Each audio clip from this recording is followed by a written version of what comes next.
बॉलीवुड की उस हीरोइन को अपने को स्टार से प्यार हो गया। को स्टार शादीशुदा था।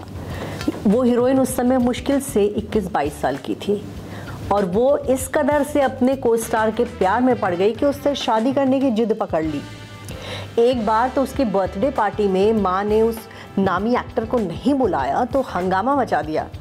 कहा कि पहले मेरे को स्टार को बुलाओ, मेरे बॉयफ्रेंड को बुलाओ, तब मैं केक काटूंगी। जी हाँ, ये कहानी है सायरा बानो की। सायरा बानो की, जिन्होंने सिर्फ 16 साल की उम्र में बॉलीवुड में डेब्यू किया था। फिल्म थी जंगली और इस फिल्म में वो शम्मी कपूर के साथ नजर आई थी। बहुत ही खूबसूरत एक्ट्रेस बॉलीवुड में लॉन्च हुई थी और 60 का दशक ऐसा था जब सायरा बानो की खूबसूरती का बोलबाला था। उस दौर में वो तीसरी हाईएस्ट पेड एक्ट्रेस हुआ करती थी।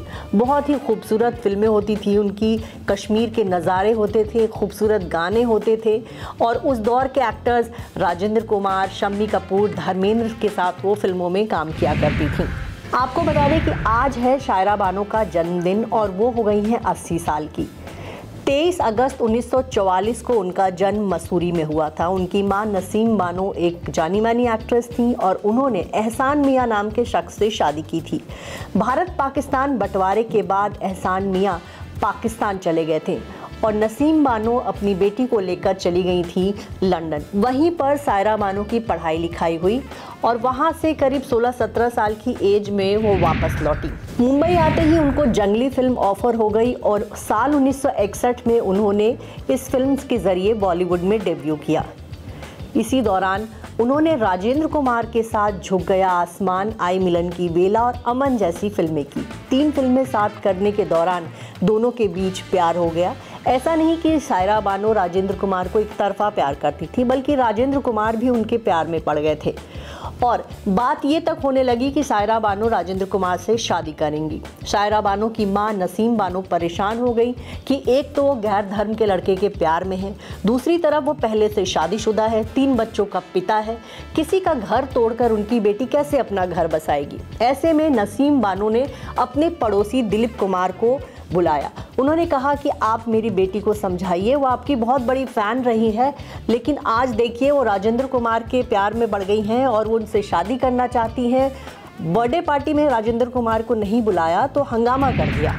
दिलीप कुमार की सायरा बानो से कोई ख़ास जान पहचान नहीं थी। उन्होंने उनको बचपन में ही देखा था, लेकिन जब वो उनसे मिलने गए तब वो साड़ी पहने हुई थी और काफ़ी खूबसूरत दिख रही थी। तब दिलीप कुमार ने उनको पहली बार देखते हुए कहा था कि आप तो बहुत ही खूबसूरत लग रही हैं और बहुत ही हसीन हो गई हैं।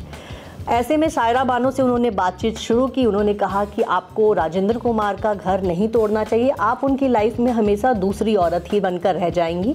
किसी का घर तोड़कर, किसी के बच्चों की ज़िंदगी बर्बाद करके आपको क्या मिलेगा। तब सायरा बानो ने उनसे तपाक से पूछा, तो क्या आप मुझसे शादी करेंगे। ये सुनते ही दिलीप कुमार सकपका गए, उनकी समझ में नहीं आया क्या जवाब दूँ। उन्होंने कहा, मैं सोच कर बताऊँगा। ये कहकर वो वहाँ से चले गए। 8-9 दिनों बाद वो सायरा बानो के घर गए, उनकी माँ से मिले, नानी से मिले और कहा कि मैं सायरा से शादी करने को तैयार हूँ। 11 नवंबर 1966 का वो दिन था जब दिलीप कुमार और सायरा बानो का निकाह हुआ। ये बहुत ही ग्रैंड वेडिंग थी। इस शादी में देवानंद बारात में नाच रहे थे, राज कपूर बारात में नाच रहे थे, पूरा बॉलीवुड जुटा था, क्योंकि उस दौर के बहुत ही महान एक्टर की ये शादी थी और इस शादी को मतलब पूरे बॉलीवुड ने सेलिब्रेट किया था। दिलीप कुमार और सायरा बानो शादी के बाद बांद्रा इलाके में रहने लगे। सायरा बानो जो है अपनी सुबह सुबह शूटिंग पे चली जाया करती थी। दिलीप कुमार ने कभी भी उनको शूटिंग करने से, फिल्मों में काम करने से नहीं टोका, लेकिन हाँ उनकी एक ख़ास ये रहती थी कि वो सायरा बानो के साथ फिल्मों में काम नहीं करेंगे। उन्हें लगता था कि सायरा उनके मुकाबले स्क्रीन पर बहुत छोटी दिखती हैं। हालांकि बाद के दिनों में उन्होंने कुछ फिल्में सायरा बानो के साथ भी की। दिलीप कुमार को एक औलाद की चाहत थी, लेकिन 1970s में सायरा बानो एक फिल्म की शूटिंग कर रही थी और उस दौरान वो बग्घी से गिर पड़ी थी शायद, और उनका ब्लड प्रेशर इतना बढ़ गया था कि 8 महीने का जो बेबी था वो बचा नहीं और उसके बाद दोबारा कभी सायरा बानो माँ नहीं बन सकी।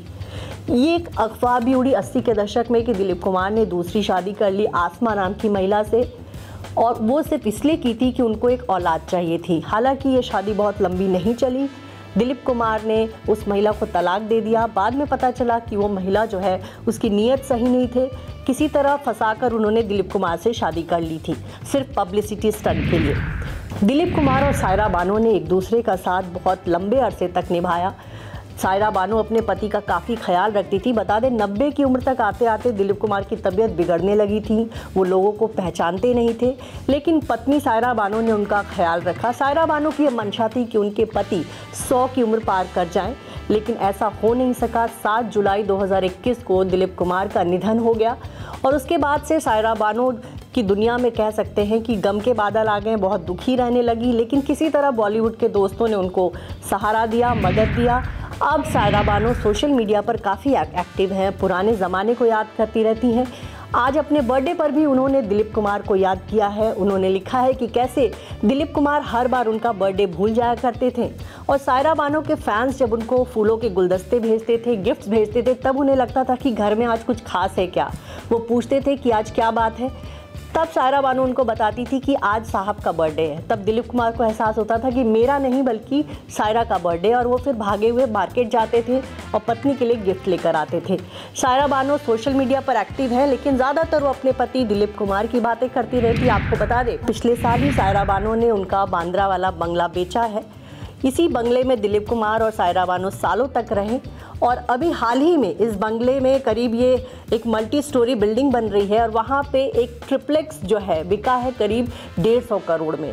तो ये काफ़ी दिलीप कुमार का एक लाविश बंगला था बांद्रा इलाके में, लेकिन अब वहाँ पर एक आलीशान इमारत खड़ी हो रही है और वहीं पर दिलीप कुमार के नाम का एक म्यूज़ियम भी होगा।